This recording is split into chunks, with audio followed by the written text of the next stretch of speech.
Hey everyone, it's Jeannie, and today I am sharing this fun card featuring some of the items from the Not Too Shabby August subscription box. I'm using the Brighten My Day stamp set, the stencil from Miss Ink Stamps, along with the Artsy Gals 6x6 pattern paper. Going into this card, I did have a plan and it was a pretty simple one. I just wanted the little girl in the stamp set to stand in front of the stenciled heart. The stencil set has a bunch of different artsy brush strokes, but I gravitated towards the heart the most. And because I wanted the little girl standing in front of the heart and I didn't want to have to fussy cut her image out because she is rather small, I just stamped directly onto my A2 card panel, and then I also stamped on a piece of masking paper so I could partially mask her off. I only cut the area near the top of her head and near her paintbrush because that was where the heart was going to go and where I knew that ink would go behind her. For the heart itself, I decided to do a rainbow array of colors. I don't know about you, but I just can never get sick of the rainbow colors. I think they're bright, they're fun, and the colors blend so well together that I don't really have to think about which colors blend well with which.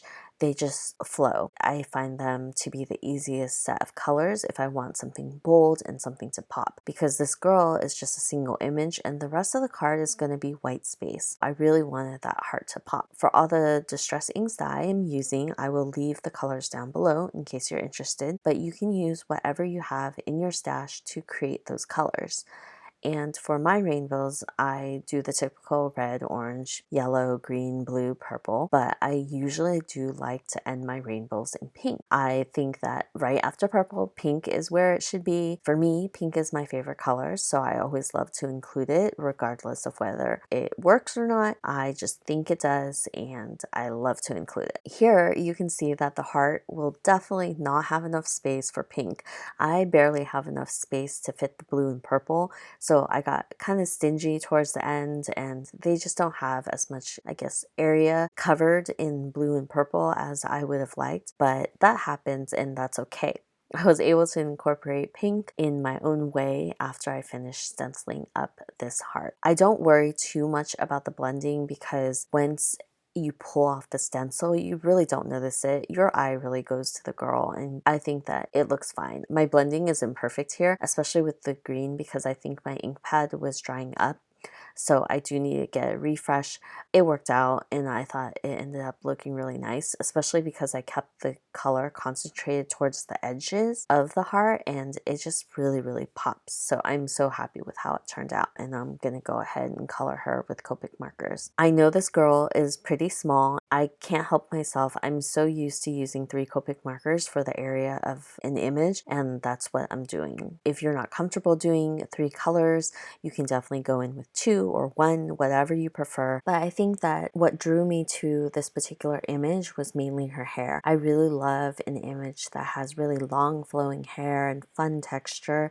It just is such a focal point for a person image, and I really love it. I am not the greatest at coloring hair, so I'm not going to pretend that I am, but I just really love how her hair looks, and it kind of reminds me of me right now. I don't have the curly hair. I have straight hair. I have dark brown hair, but I have very long hair right now. And that's because I haven't cut my hair since the beginning of the pandemic.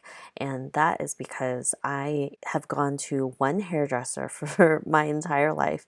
She is a family friend. She went to school with my dad, and she has cut my hair ever since I was little. I have very vivid memories of going to her studio, and she had this painted wall. You know, she's always cut my hair. I go in, I don't really have to worry about her cutting it in a way that I don't want. She always just knows how to cut it. And I have very long hair right now because of that, because I just haven't brought myself to going to a new hairdresser. And it's getting to a point where I kind of have to, because it is getting ridiculously long. It is basically touching my butt right now, which is incredibly long. And I have thick hair, so I usually get long layers because my hair grows out very thick. The long layers kind of help it be a little bit lighter than if I were just doing a straight haircut, and then my layers would be, you know, the same length and it'd be very thick and heavy. It definitely is getting to a point where when I put it up, I am getting headaches. So I know that it is time to cut my hair. I think that I'm just gonna have to bite the bullet and get my hair cut because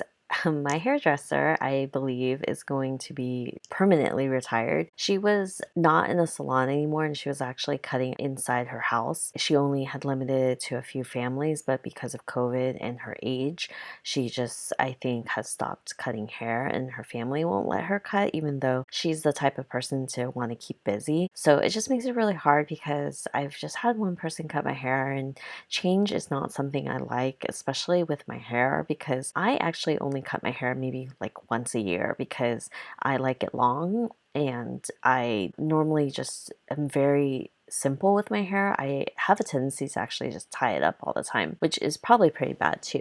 But it's getting to a point where I can't even tie it up without getting a headache. And my sister had actually found someone nearby that I can go to, and she got her hair cut from her too. And I think that she was just really annoyed because she's not normally used to long hair, and she had pretty long hair for a bit too.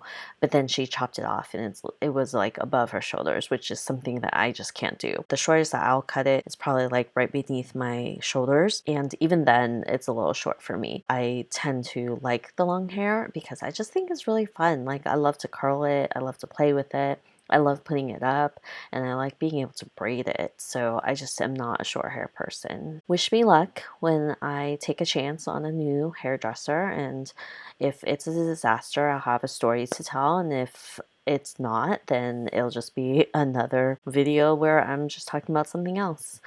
Back to the card, I decided that for the girl, I wanted to ground her because otherwise she looks like she's floating and it just looked weird. I went into this card knowing that I wanted to use some pattern paper for an accent. This paper pad actually has two sides. They're double-sided. One is bold patterns with a lot of artsy images, which is probably why the name of the paper pad is called Artsy Gals. And then the other side is more subtle. So I pulled out that pink pattern paper with a chevron and I trimmed it down so the arrows are kind of pointing up, and it just worked out so perfectly. For the sentiment, I just stamped it directly onto the card base and I thought that was perfect. I was going for a very simple card, but I have a hard time leaving it alone, so that's why I had to add the pattern paper and all of that. So I really think that that just adds a nice accent to the card. And I'm just going to use my mini Misti to help me line up my card where I attached the two card bases together. And that is it for my cards. So if you're interested in any of these items from the subscription box, I do recommend that you go check it out immediately because I think this is going to be a very popular one. I just love how this card turned out. I hope you liked it too, and I will see you guys next time with another video. Bye!